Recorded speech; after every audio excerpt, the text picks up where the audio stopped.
2x minus Ay, 3. nag-gets mo? Di ba magaling ka sa math nung high school? Hindi nga eh. Ewan ko na ngayong college. Kaya na kayo na utak ka. To the n u. What do we want to make this deal? Pero po siya. Promise na miss na kita. Talaga na tayo Monday. Hindi ako pwede niyan. May rest time ako. Sa Wednesday na lang kaya. Na-FF ako ng T. Next week na lang, ano, G. Kasi ako ate, may duty ako niyan kasi exam ko. Hindi na nga, Tess, yung next year na lang kung kailan mag-free yung schedule na. Pero nang sabay. Reply ka lang dyan. Di ba working student ka? Kaya Magpahinga ka nga muna. pre. Pagod. Okay ka pre ng 1. Oh, asim sarap diba? Pero push lang.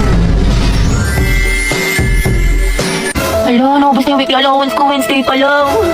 Ang gastos mo kasi, Nicole, advocate pa more, aesthetic pa more, gapi pa more, samgyup pa. Escucha las palabras de las brujas, los secretos escondidos en la noche. Salamat, tapos na din mag-review na, antok na ako. Nakailangan ko naman kasi kado. Okay, class, pasa nyo ito activity bukas ha. Gawin nyo na din yung activity 2, tapos gawan nyo ng reflection paper yung little prints, minimum of 1,000 words, tapos may creative recitation tayo bukas. Tapos mag-review na rin kayo kasi may long quiz tayo next week, 60 items. No multiple choice, just identification, fill in the blanks, and essay. Mami, sa isa lang naman. Oh, mama. Kaya niya yan, class, madali lang yan, time management. Oh, ma'am, thank you sa advice ah. So helpful. Mama, di ba pa assignment ko yung pahinga tayo, may tulog tayo, ganun. Robot yarn. Ate, pabili nga po ng mangwan. Ay iha, ubus ka na. ba? Oo, kakabili lang ng huling peraso kanina lang. Salamat. Sayang.